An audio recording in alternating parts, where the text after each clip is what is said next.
Hola a todos, mi nombre es Jonathan Victoria. En este video vamos a explicar las cualidades primarias y la clasificación planetaria para poder tener un mejor entendimiento más profundo acerca del significado de los planetas. Y es bueno también para entender de dónde vienen estos significados, ¿no?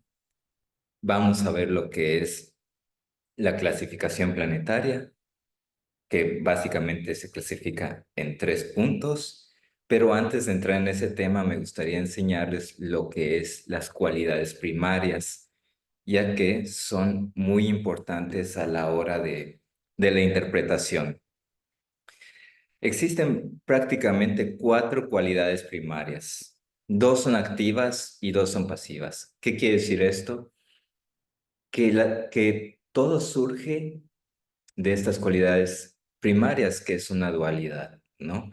Todo es dual en la naturaleza.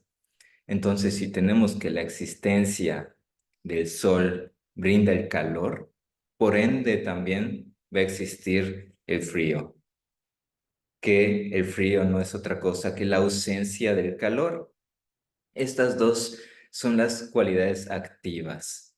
Gracias a ellas también tenemos dos que son pasivas, que son la sequedad. Gracias al calor del sol existe la sequedad, al mismo tiempo que gracias a este frío existe la humedad, ¿no? Ahora vamos a hablar un poquito de esto antes de entrar en detalle para entender las cualidades primarias de los planetas. Primero, calor. ¿Qué es lo que significa? ¿Qué es lo que pasa cuando hay calor, no? El calor es la fuerza centrífuga. Eso quiere decir que va de un punto a un punto B. El calor se extiende, influye y, como puse aquí, causa cambios y se dispersa, ¿no? ¿Qué pasa con el fuego? El fuego, si no lo podemos detener, lo único que va a hacer es ir expandiéndose, ¿no? Por eso dice aquí, estimula el crecimiento. En términos de personalidad, ¿qué podríamos pensar de una persona que tiene mucho calor interno, ¿no? Es una persona que es muy activa, que está en movimiento. Digamos, no me gusta ponerlo en estas palabras, pero en términos psicológicos, una persona más extrovertida, ¿no? Es activa, es directa, tiene influencia.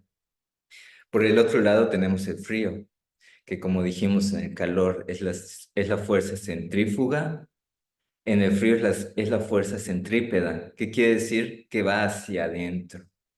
También lo podemos ver en, en, en las estaciones. ¿Qué sucede cuando hay mucho frío? Las personas tienden a quedarse en casa, a no querer salir de cama, a querer estar cubierto, ¿no? ¿Qué es lo que pasa?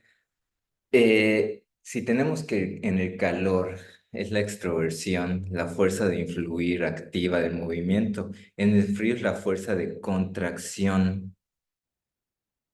¿Qué es lo que une?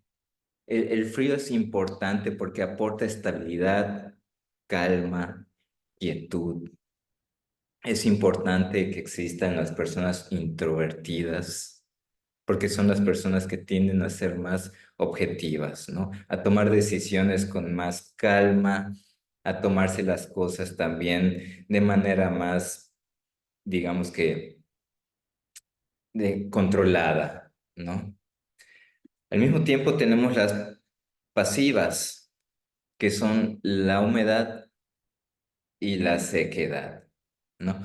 Entonces, tenemos que la humedad surge porque existe la frialdad, ¿no?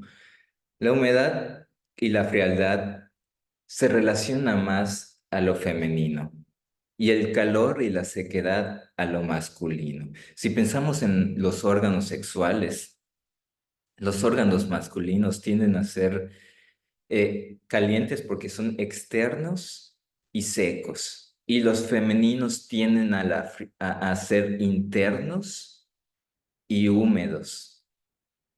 ¿Qué es lo que pasa en la humedad? La humedad es flexible.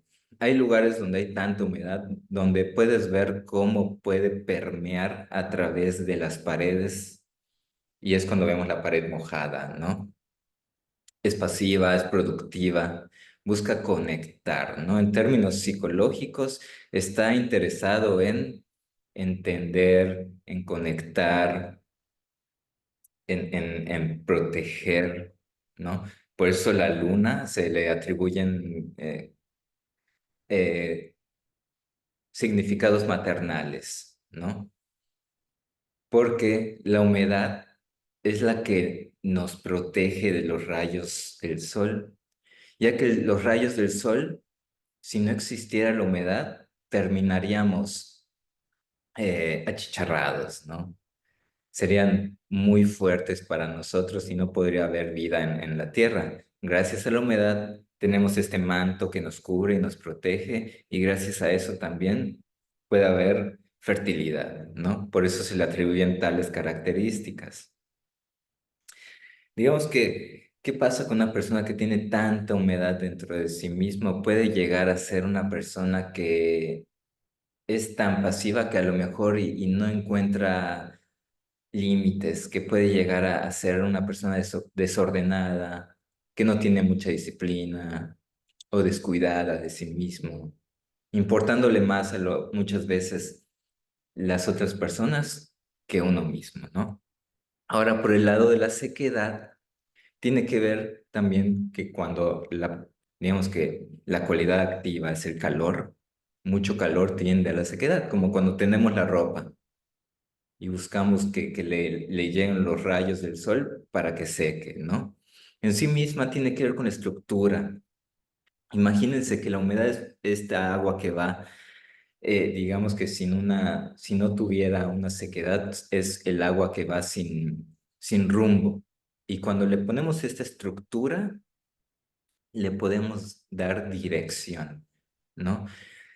La sequedad tiende a ser esta presión, esta contracción, ¿no? Que la contracción viene de la mano con la disciplina del día a día, ¿no? Con lo que nosotros hacemos para, digamos que, eh, establecer límites, tener disciplina, que tiene que ver con la rigidez por lo mismo. No siempre la disciplina es algo agradable, ¿no? A veces nos cuesta ser disciplinados y para eso tenemos que tener esta sequedad, como cuando vamos al gimnasio y buscamos esta contracción de romper fibras. ¿Y por qué buscamos estas fibras? Para endurecer y fortalecer los músculos. Y esto viene a través de esa sequedad de la repetición, una y otra vez, ¿no? De hecho, de ahí viene la palabra disciplina del día a día. Entendiendo esto, podemos pasar a las cualidades primarias de los planetas. Y voy a ir en el orden caldeo, que es del más lejano al que tenemos más cercano a nosotros. El planeta más alejado de nosotros es Saturno. Por ende, si tenemos primero que el Sol es el único que puede dar luz por sí mismo y calor, los planetas, que viene de planetes, que quiere decir errantes, son los que reciben estos rayos del Sol y los reflejan hacia nosotros. El más alejado de los rayos del Sol es Saturno. Por eso se le atribuyen cualidades extremas, de extremo frío y extrema sequedad, porque a Saturno no le llegan directamente los rayos del Sol, al ser el último del septenario, por eso los anillos que tienen que ver con este límite. Los planetas tienen una característica primaria y una secundaria. La primaria siempre va a ser más dominante y la secundaria tiende a tener ciertas variaciones. La cualidad primaria de Saturno es ser extremadamente frío. Secundariamente se le atribuye la sequedad, pero a veces también podría ser húmedo, dependiendo del signo en el que se encuentren, ¿no? Por eso a Saturno se le atribuyen características como el control, la introversión, los miedos, la ansiedad, los límites, la lentitud, porque es el planeta más alejado de todos, ¿no? De ahí viene Júpiter. El caso de Júpiter se encuentra entre extremos, entre el extremo frío de Saturno y el extremo calor del Sol. Porque Júpiter se encuentra entre Saturno y Marte, pero Marte ya está muy cerca del Sol. ¿Y qué es lo que pasa con Júpiter? Si está entre extremos, tiende a templar. De ahí vienen las características de la templanza de Júpiter, ¿no? Ya que eh, primariamente Júpiter es cálido y secundariamente húmedo. Son características pro vida. Si nosotros pensamos en la calidez y en la humedad, son características altruistas, positivas, ¿no? Por otro lado, si pensamos en un frío, un extremo frío y sequedad, podemos pensar en un ecosistema como en la Antártida, donde las condiciones de vida son muy complicadas, o en el desierto, donde ocurre lo mismo. En el desierto podemos atribuirlo a esta extrema sequedad y la Antártida a un extremo de frialdad, ¿no?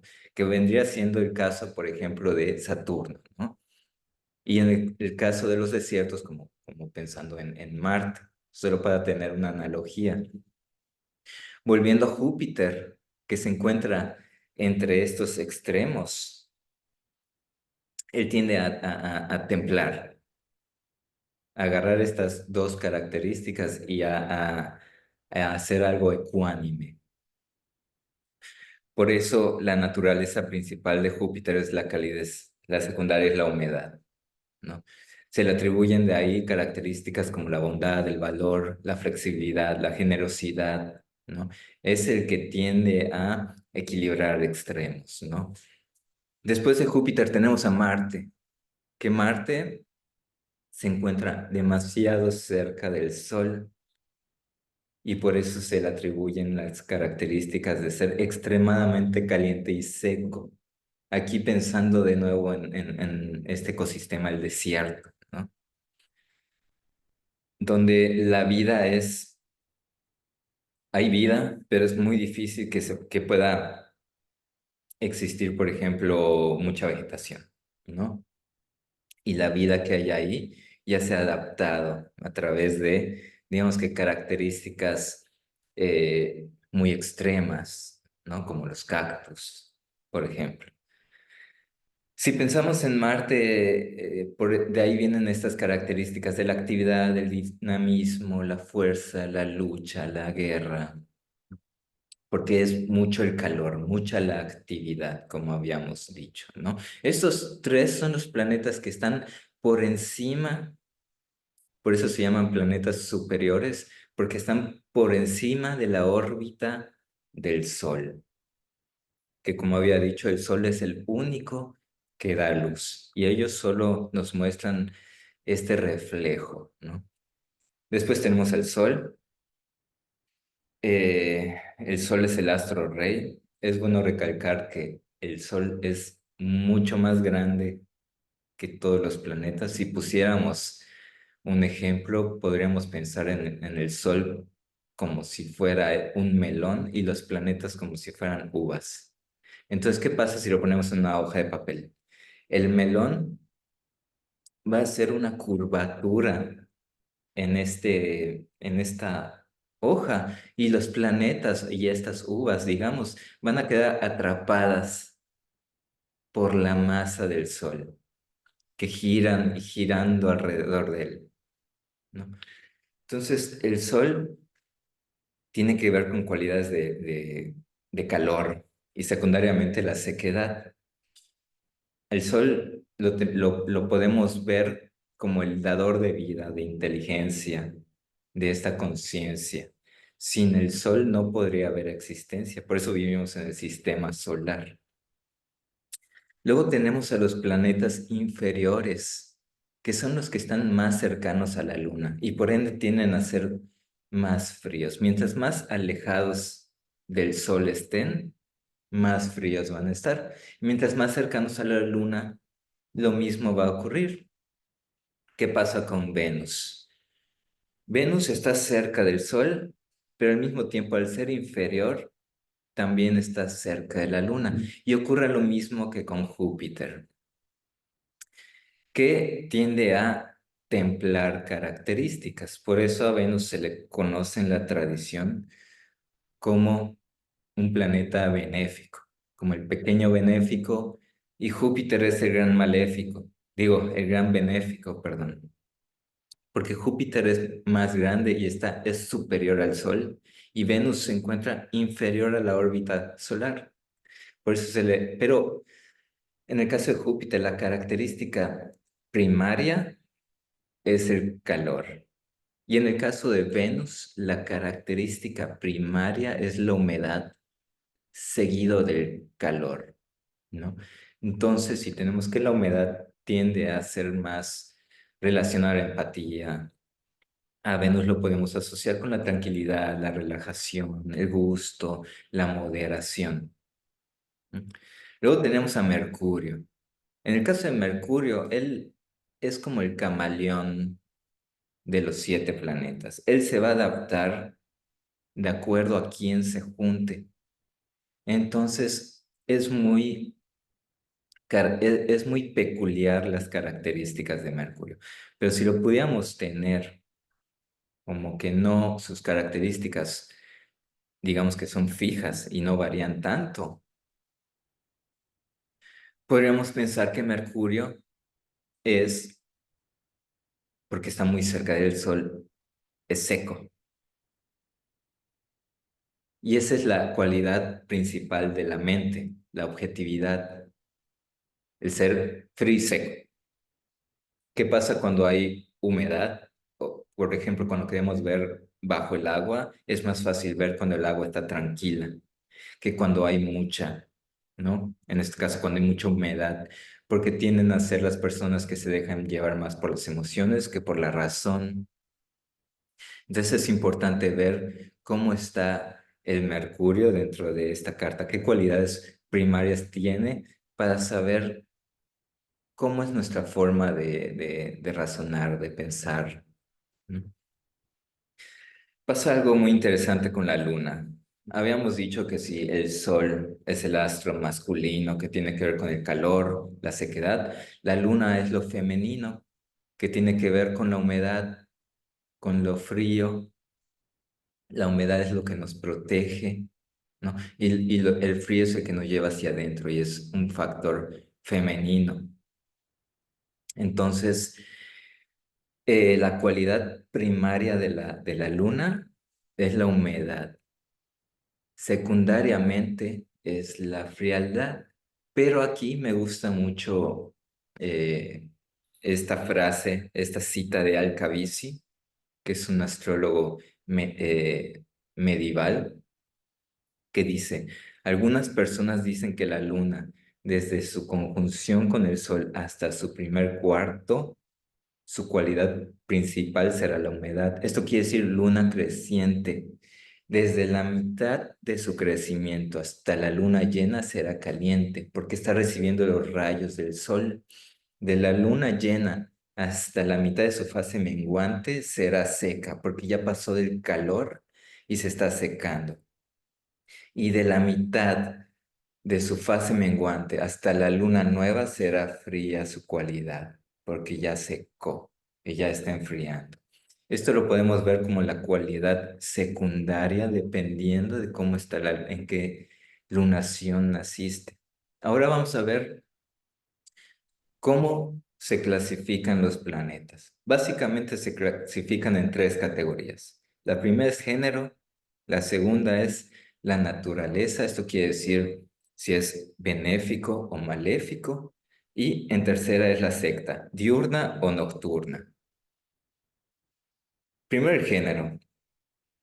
Habíamos dicho que lo masculino tiene más a la actividad, al movimiento, ¿no? Aquí voy a leer algo que pone Hefastio de Tebas, astrólogo helenístico. El Sol, Cronos, Zeus y Ares son masculinos, mientras que la Luna y Afrodita son femeninos. La estrella de Hermes es común, es Mercurio. Además, se vuelven masculinos y femeninos debido a sus configuraciones con el Sol. Es decir, en las figuras de arriba, culminar o de establecerse a culminar bajo la Tierra. Significa volverse masculino ya que están en figuras orientales, pero en dos cuadrantes restantes. Significa convertirse en femenino, ya que están occidentales. Esto quiere decir que si son estrellas matutinas, quiere decir que salen antes por el ascendente, se vuelven más masculinos. Igual va a depender en el signo en el que se encuentra. Si están en un signo masculino, eso quiere decir de aire o de fuego, o en uno femenino, esto quiere decir de tierra o de agua, va a variar el género del planeta. Cuando son planetas masculinos tienden a dar sus significados de forma más rápido y cuando son femeninos tienden a tardar más en dar estos significados. En el caso de Mercurio ocurre lo mismo. Va a depender, como habíamos dicho, Mercurio es como este camaleón. Va a depender su relación con el Sol. Él siempre está cerca del Sol, nunca se aleja más de un signo de él. Entonces es bueno ver si ese Mercurio asciende antes o después que el Sol. En el caso de los planetas masculinos, son el Sol, Marte, Júpiter y Saturno. Y en el caso de los femeninos, tenemos a Venus y la Luna. También podemos ver la naturaleza, que son los benéficos, los maléficos y, como habíamos dicho, va a depender Mercurio con quién se junta, ¿no? Aquí puse una frase de Robert Hunt, por lo cual esto es muy criticado en la astrología contemporánea, que es el término de maléfico porque se piensa en un mal como tal, ¿no? Es necesario tener este entendimiento de que existen ambos, como habíamos dicho, si existe el calor, por ende va a existir el frío. ¿No? Aquí, si existe lo bueno, por ende va a existir lo malo, ¿no? Él pone, si todo es todo, entonces nada es nada. Si quitamos uno de los dos de esta polaridad, quitamos a ambos, por ende. No podemos decir que algo es bueno sin que algo haya sido malo. Ahora, el término maléfico viene de extremos. Como habíamos visto, Saturno tiende a tener características de extrema frialdad y Marte, por su relación con el Sol, tiende a ser extremadamente seco. Esto tiene una gran simbología. Aquí cuando hablan de maléfico, hablan de extremos y ningún extremo es bueno. Si vemos los benéficos, Júpiter está entre la extrema frialdad de Saturno y el extremo calor y sequedad de Marte. Por otro lado, también tenemos a Venus que se encuentra entre el Sol, que es muy caliente, y ya como es inferior, se encuentra también en la frialdad lunar, dando características como la humedad. En el caso de Mercurio, va a depender con quién hace aspecto, con quién se encuentra. Dime con quién andas y te diré quién eres. Ese es el lema de Mercurio para ver la naturaleza, ¿no? Es bueno esta distinción entonces, porque imagínense que de repente tenemos muchos extremos en el área de la salud o tenemos templanza. Eso es lo que hace la enfermedad. Cualquier extremo va a va a detonar una enfermedad. No podemos decir que los extremos son positivos, ¿no? Lo ideal es un equilibrio en todas sus partes, ¿no? Que esa es la definición del amor, el equilibrio en todas las partes, que es algo muy complicado, pero es parte también del proceso. Por último, quería destacar algunas consideraciones, ¿no? En cuanto a la naturaleza. Júpiter no siempre va a ser un benéfico, así como Saturno, por ejemplo, nunca va a ser un maléfico.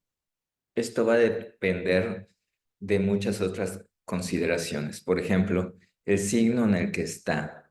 Si es un signo que le favorece, va a templar sus características. En el caso, por ejemplo, de Saturno. Si Saturno se encuentra en Capricornio o en Acuario, va a ser un Saturno mucho más constructivo, que podríamos pensarlo así como, por ejemplo, una experiencia en principio amarga que trae un bien a la larga. En el caso de Júpiter puede ser lo contrario. Por ejemplo, un bien que termina en algo desagradable o en un mal, ¿no? Por ejemplo, hay personas que pueden llegarles mucho dinero y usar ese dinero para, para cosas que no les son propicias, por ejemplo, a su salud, ¿no? Entonces, cabe destacar esto, cabe destacar la, en qué signo está, si el planeta va a ser productivo, así como muchas otras cosas que, bueno, ya en otro video hablaré de ello. Y por último tenemos la secta planetaria. Aquí vemos que hay planetas diurnos, nocturnos y como siempre Mercurio está en común. En el caso de los diurnos, primero tenemos que hay una luminaria líder en cada secta, ¿no? Esto es muy importante a la hora de una interpretación. Si la carta es diurna, el sol va a ser la luminaria principal y en el caso de si naciste de noche, va a ser la luna. Por otro lado, tenemos en los planetas diurnos un benéfico y en los planetas nocturnos también uno, que en el caso de los diurnos es Júpiter, que es un planeta superior al Sol. Y en el caso de la Luna tenemos a Venus, que es un planeta inferior a la órbita del Sol. Y aquí viene lo más interesante. Uno dirá, ¿por qué Saturno está en una carta diurna? Si a Saturno se le asocia más con la oscuridad, con la noche, ¿no? ¿Y por qué Marte está entre los nocturnos? Si a Marte se le asocia más con el calor y la actividad, ¿no? Porque aquí cabe recalcar la naturaleza, que es bueno templar las características extremas. ¿No? Y esto lo dicen los astrólogos helenísticos, no es algo que se dijo para, digamos que para templar nada más o porque sí salió, ¿no? Saturno, si es extremadamente frío, en cartas diurnas, con el calor del sol, se va a volver más constructivo, porque vamos a templar sus características. Y en el caso de los nocturnos, Marte, al ser muy caliente y en el frío de la noche, va a templar esas características y se va a volver también más constructivo. Ahora, por ejemplo, si nosotros vemos una carta diurna, Marte se va a volver más extremo todavía. Y en las cartas nocturnas, Saturno se volvería más extremo aún. Y por otro lado, también tenemos a Mercurio que toca ver la distinción, si asciende antes o después que el Sol. Eh, Esto va a hacer que dependa si es una estrella, si es un Mercurio matutino o si es un Mercurio vespertino. Y pues bueno, eso quería decirles en este corto video. Muchas gracias por quedarse hasta aquí. Y si tienen alguna duda, pueden escribirlo en los comentarios y con mucho gusto yo les contesto. Mi nombre es Jonathan Victoria y nos vemos para la próxima. Gracias.